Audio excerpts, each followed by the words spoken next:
அழைக்கிறோம்.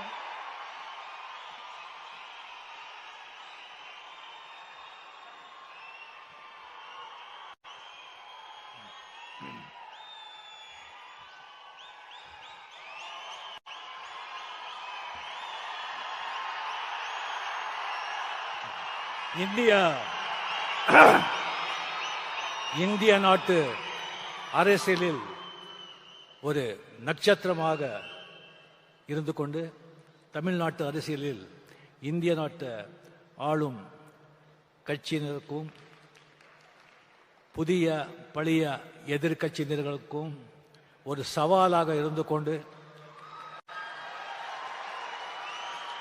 வாங்க 26ல பார்க்கலாம் அப்படின்னு தனக்கே உறுதியான அந்த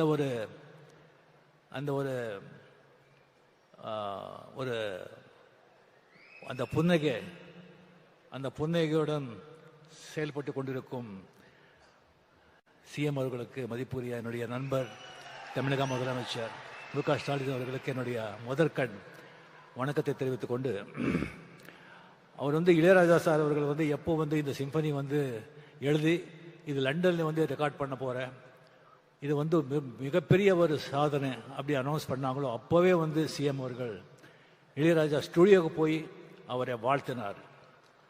அது மட்டும் இல்லை, இந்த ரெக்கார்டிங் அவர் முடிச்சுட்டு வந்த பிறகு அவருக்கு ஏர்போர்ட்லேயே அரச மரியாதையுடன் வரவேற்று அவருக்கு பெரிய கௌரவம் செலுத்தணும் அப்படின்னு சொல்லி இந்த ஒரு மாபெரும் விழா, அந்த ஒரு எளிய பிரம்மாண்ட மனிதனுக்கு இந்த ஒரு பிரம்மாண்டமான ஒரு விழா நடத்தி இந்த மாதிரி அங்கே சம்பனி வாசித்தவங்களே இங்கே அரசு செலவில் இங்கே கொண்டு நம்ம கண்ணுக்கும் காதுக்கும் விருந்து அளித்திருக்காரு. அவருக்கு உங்கள் சார்பிலையோ என் சார்பிலையும் சிஎம் அவர்களுக்கு என்னுடைய மனமார்ந்த பாராட்டியும் நன்றிகளை தெரிவித்துக் கொள்கிறேன். அன்பு தம்பி டெபுட்டி சிஎம் உதய அவர்களே, சுவாமிநாதன் சார் அவர்களே, சீஃப் செக்ரட்டரி அவர்களே, என்னுடைய கலையோக அண்ணா கமல்ஹாசன் அவர்களே, நான் அதிசய மனிதர்களை நான் புராணத்தில் படிச்சிருக்கேன், இதிகாசத்தில் படிச்சிருக்கேன். நான் கண்ணாலே பார்த்த அதிசய மனிதர் இளையராஜா அவர்கள்.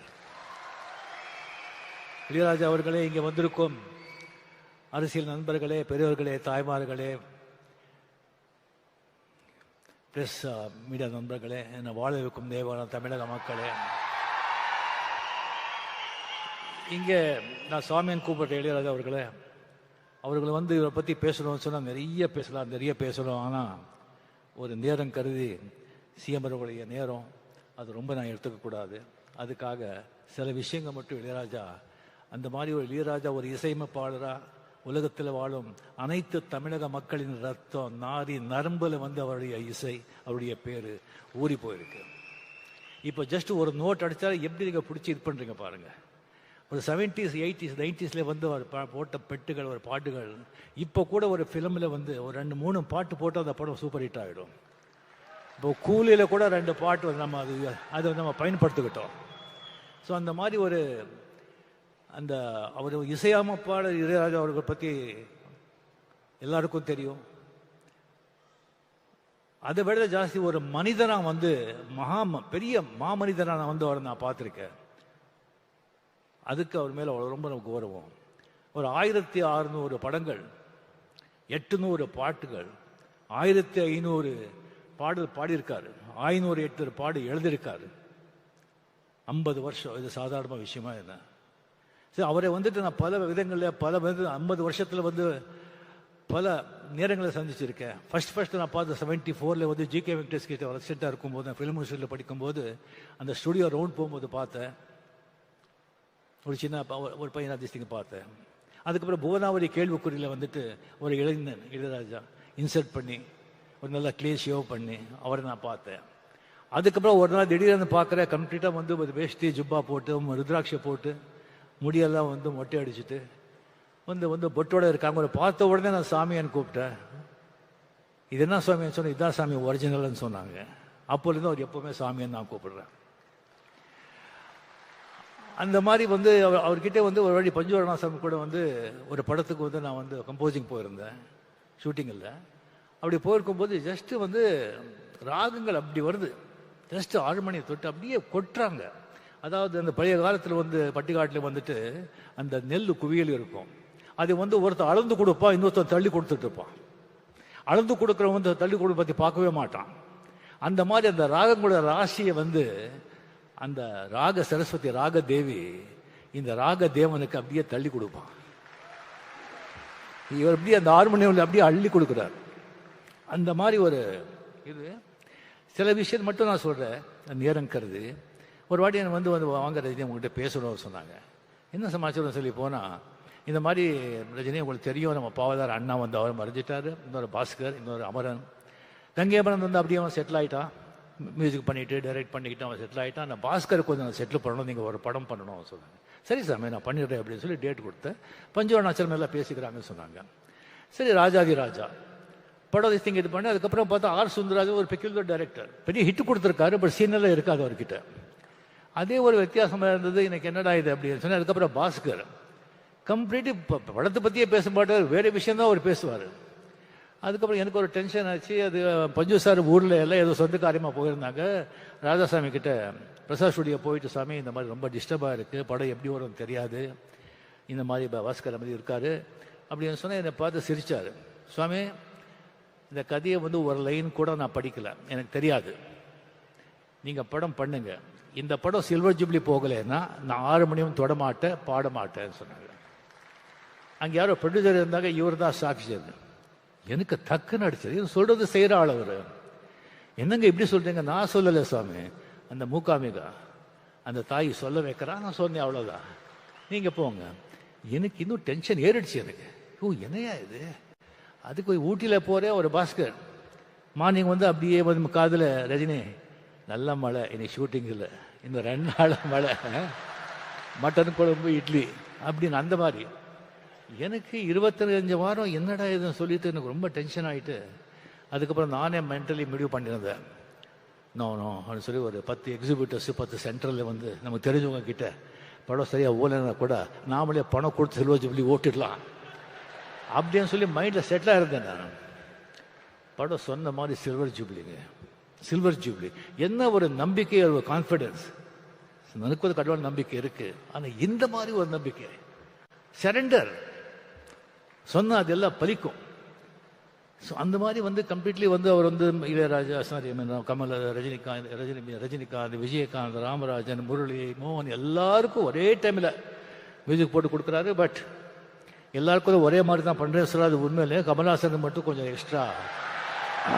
அது ஆல்ரெடி சொல்லியிருக்கேன் நான், அது சிஎம் முன்னாலேயே அதை நான் பதிவு பண்ணுறேன். கமலுக்கு தான் அவர் கொஞ்சம் ரொம்ப ஜாஸ்தி. இது ஒன்றும் இல்லைங்க, அது வீதியில் மான் போல் வந்தவனை யார் அடித்தாரோ உன்னை யார் அடித்தார், அவர் மட்டும் பாட்டு வந்து 1000 பேர் அப்படியே கண்ணில் அழுதுருவீங்க. ஒவ்வொரு பாட்டும் அந்த மாதிரி ஒரு பாட்டு. சரி அந்த மாதிரி வந்து இளையராஜா வந்து அந்த மாதிரி ஒரு கொடிக்கட்டி பிறந்தார். பட் ஒன்றுங்க, ஆக்சுவலி வந்து எப்போவுமே வந்து சக்ஸஸே வந்துட்டு இருந்தால் அந்த சக்ஸஸோட அருமை தெரியாது. அப்பப்போ ஃபெயில்யூர் வரணும், ஃபெயில்யூர் வந்தால் தான் சக்ஸஸோட அருமை தெரியும். ஸ்பீட் பிரேக்கர் மாதிரி கம்ப்ளீட்டாக அவர் அப்படி போயிட்டு இருந்தவர் வந்து இன்னொரு வந்து இசை அமைப்பில் வர்றாங்க. வந்த உடனே எல்லாரும் அந்த பக்கம் சாயிறாங்க. அவருக்கு போய்ட்டு வந்து கோடி கோடியாக சம்பாதிச்ச ப்ரொடியூசர்ஸ், டைரக்டர்ஸ், திஸ்திங் அவங்க எல்லாம் போகிறாங்க, ஆர்டிஸ்ட்டும் போகிறாங்க, இன்க்ளூடிங் ரஜினிகாந்த். பட் அவரை பற்றி அவர் எந்த கவலையும் படுறாங்க. டிஎன் நகர்லேருந்து பிரசாத் ஸ்டுடியோக்கு ஒரு வண்டி 6 மணிக்கு எப்போ அப்படியே போயிட்டே இருந்தது. அந்த 6 மணியும் வாசிச்சுட்டே இருந்தது, ரெக்கார்டிங் நடந்துக்கிட்டே இருந்தது. அது வந்து திடீர்னு சொல்லி பாஸ்கர் காலமானார். திடீர்னு சொல்லி அவர் உசிரா நேசித்த ஒரு மனைவி ஜீவா அவங்க காலமானார். அதுக்கப்புறம் பவதாரணி ஒரே டாக்டர்னா அவ்வளோ அன்பு, அவ்வளோ பிரியம். சும்மா அப்படி உட்காந்துருப்பாங்க, டாக்டர் வந்து கரண்ட் வந்த மாதிரி அவங்க இறந்து போகிறாங்க. அந்த 6 மணி வாசிட்டே இருக்கும், 6:30 மணிக்கு அந்த வண்டி போயிட்டே இருக்கும் பிரசாத் ஸ்டுடியோக்கு. எந்த ஸ்தலமும் இல்லை, எந்த இதுவும் இல்லை. கம்ப்ளீட்லி அவருடைய உலகமே வேற. இங்கே நம்ம உலகத்தில் அவர் இல்லை, இசை உலகத்தில் அவர் இருக்கார். அப்பப்போ இங்கே வந்துட்டு போகிறார், அவ்வளோதான். அதுக்கப்புறம் திடீர்னு பிரசாத் ஸ்டுடியோவில் வந்துட்டு இங்கே நீங்கள் இருக்கக்கூடாது, நீங்கள் காலி பண்ணுங்க அப்படியே சொல்கிறாங்க. அங்கே ரெக்கார்ட் பண்ணணுங்கிறதுக்காக எத்தனை ப்ரொடியூசர்கிட்ட அவர் வந்து சண்டை போட்டிருக்காரு, எத்தனை டைரக்டர்ஸ் எழுந்திருக்காரு. சரி ஓகே பரவாயில்ல அப்படின்னு சொல்லிட்டு அதே ரோடில் வந்து ஒரு ப்ரீமியர் தியேட்டரை வந்து வாங்கி ரெக்கார்டு தியேட்டரை கன்வெர்ட் பண்ணி எந்த ஸ்டூடியோ இருந்ததோ அந்த பக்கமே இளையராஜா போர்டு போட்டாங்க. ஸோ அதுக்கப்புறம் நீங்கள் பார்த்தீங்கன்னா ஒரு கம்பெனிக்கு வந்து ஒரு ரைட்ஸ் கொடுத்துருந்தாங்க. ப்ரொடியூசர் கிட்ட ஒரு வாங்கி பணம் வாங்கி ஒரு படத்தை வாங்கி கொடுத்துருந்தாங்க. அவங்க திடீர்னு கையை விரிச்சுட்டாங்க. எந்த பணமும் இல்லை, உங்களுக்கு இது இல்லை அப்படின்னு சொல்லிட்டு ஒரு விட மாட்டார். கோர்ட்டுக்கு போனார், ஜெயிச்சார். எல்லா ரைட்ஸ் எல்லா ராயல்ட்டி இவருக்கு தான். அவருக்கு தலைமை இல்லாமல் எந்த டிவிலையோ எந்த ரேடியோலையோ எந்த படத்துலேயோ எங்கேயோ கச்சேரி கான்சர்ட்டில் பாடக்கூடாதுன்னு சொல்லி 9 மணிக்கு அனௌன்ஸ் பண்ணுங்கன்னு சொன்னாங்க. எஸ்பி பாலசுப்ரமணியம் வந்து அமெரிக்காவில் பாடிட்டுருக்காங்க 6 மணி. சாமி சாரி இப்போ சொன்னால் அவருக்கு பாடிட்டுருக்காரு, உங்கள் பாட்டு பாட முடியாதுன்னு சொன்னால் சட்டம் பைலா எல்லாருக்கும் ஒன்று தானே, என்ன இருக்கோ இது பண்ணுங்க. எஸ்பிபி வந்து டெஃபினட்டாக பாட மாட்டான், நிறுத்திடுவான். அப்படியே எஸ்பிபி கோச்சிக்கிட்டாங்கன்னு சொன்னால் அவனுடைய நண்பனே கிடையாது. அது பாடிட்டு இங்கே வந்து என்னை பார்க்குறான்னு சொன்னாங்க. அதே மாதிரி எஸ்பிபிக்கு வந்து அங்கே பாடிட்டு இருக்காங்க. நியூஸ் போகுது. அங்கேயே அனௌன்ஸ் பண்ணி இனிமேல் இளையராஜா படங்க பாட மாட்டேன், வேறு மியூசிக் டைரக்டர் பாட மாட்டேன்னு நிறுத்திட்டு சென்னை வந்தோடனே அவங்க பார்த்தாங்க. 2 பேர் அந்த இண்டஸ்ட்ரி இழந்தது. ஒன்று எஸ்பி பாலசுப்ரமணியம், இன்னொன்று விவேக். இது 2 பேர் இடத்தையும் யாராவது நிரப்பவே முடியாது. அந்த கோவிட்ல வந்து எஸ்பிபி இறந்த உடனே பிரதருக்கு சிந்தாத கண்ணீர், பொண்டாட்டுக்கு சிந்தாத கண்ணீர், டாக்டருக்கு சிந்தாத கண்ணீர், நண்பனுக்காக கண்ணீர் சிந்தாங்க. அதுக்கப்புறம் வந்து ஒரு சர்ச்சை வந்தது, ஒரு டிபேட். ஒரு பாட்டு வெட்டு ஆகணும்னு சொன்னால் மெட்டா இல்லை வரிகளா அப்படின்னு ஃபுல் டிபேட், வாக்விவாதங்கள். டிபேட் இருக்கணும், வாக்விவாதம் நடக்கணும், கருத்தை வச்சு நடக்கணும். அப்படியே தனி மத தாக்குதல் இருக்கக்கூடாது. அது என்னுடைய அன்பு. அது இது. ஸோ இது பண்ணிட்டு இருக்காங்க. ஒரு 2 மாதம் ஆச்சு, 2 மாதம் ஆச்சு. அப்போ தான் இளையராஜா மீடியா கிட்டே வந்தாங்க. பண்ணிக்கும் போது இந்த மாதிரி டிபேட் நடந்துட்டு இருக்கேன்னு சொல்லும்போது, அப்படியா, அது எல்லாம் நமக்கு தெரியாது. சரியாக வந்துட்டு 2 நாள் வந்துட்டு 3000 பேஜஸ்க்கு வந்து நான் சிம்பனி எழுதியிருக்கேன், இது வந்து அங்கே வந்து ரெக்கார்ட் பண்ண போகிறேன் அப்படி சொல்லி போகும்போது வந்து மீடியா கிட்ட சொல்கிறாங்க, இந்த மாதிரி சிம்பனி யாருமே இது வரைக்கும் எழுதுதில்லை, பண்ணது.